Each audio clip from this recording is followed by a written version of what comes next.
Good morning, everybody. Welcome to another Daily Market Report brought to you by Mike Bjork. Today's Friday, and it's August 14th. Hope you guys have a great upcoming plans for the weekend.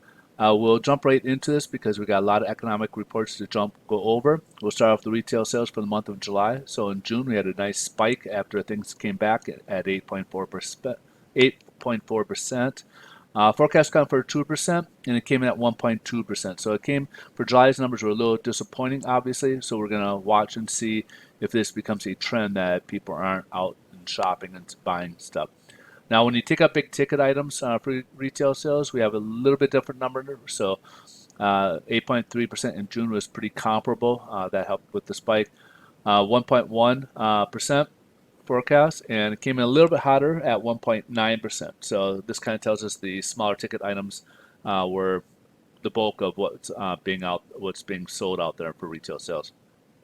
Productivity for Q2. Prior number was a drop of 0.3%. Forecast accounted for 1.4, and it exceeded that to 7.3%, which is obviously very good news. Then we got unit labor costs. This is something we do kind of watch because it does kind of indicate some inflationary data.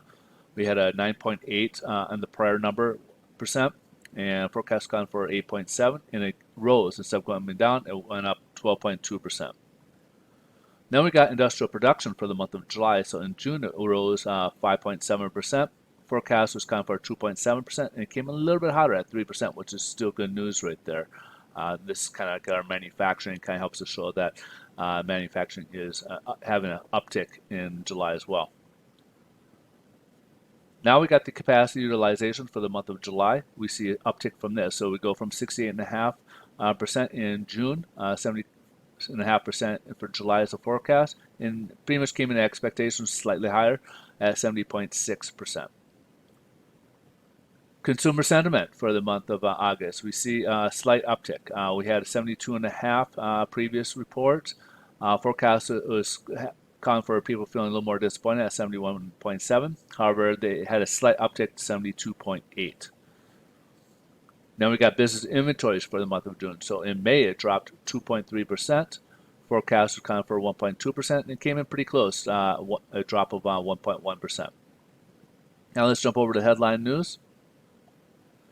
So far, stocks are mixed. Nasdaq's the only one that's in negative territory. We don't have much other news other than, still got a stalemate with Congress regards to stimulus checks. Investors are getting a little bit concerned, primarily because they think that income for the unemployed is needed to help things kind of keep that V-shaped recovery going. We also, the numbers currently not much news right there as of today as well. So let's see how this is playing out in the bond market and see what interest rates are doing. MBS is up 3 basis points from where we left off. We looked like we were up yesterday. However, then we dropped quite a bit, and then yesterday it dropped even further. So we did have some pricing for the worst. We ended up dropping, I think it was like 8 or 9 basis points yesterday.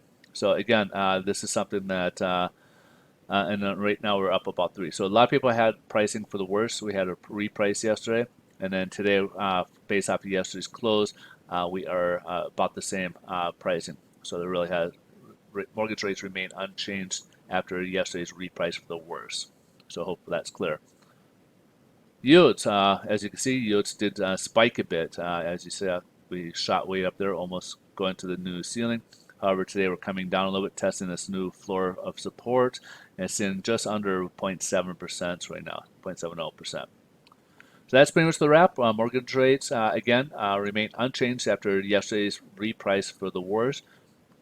Also, to reiterate, if you have a conventional loan and you are refinancing, as of yesterday, lenders implemented a new tax that the FHFA, the government, had imposed onto them, and which will, of course, gets passed on to the consumer by half a point. So that that no point loan that maybe you were quoted on Wednesday is now cost you at least a half a point more as a result of that new tax that the government is imposing onto these. They call them the G fees. So just kind of reiterate. So if you wonder why rates have jumped dramatically, if you're refinancing, that's the reason why. All right, folks, you guys have a great day. Enjoy the rest of your week. And if you guys want more information on different mortgage programs, want to be in touch, maybe we can discuss. I am a loan officer. We could discuss a little bit for your scenario, whether if it's a purchase, get pre-qualified, or if it's refinance, want to talk about different solutions. I'll leave a link in the description, and at the end of this video, you'll also be able to just stay tuned, and you'll get a link. You can reach me at that point. You guys have a great weekend. We'll see you in Monday's video. Bye bye.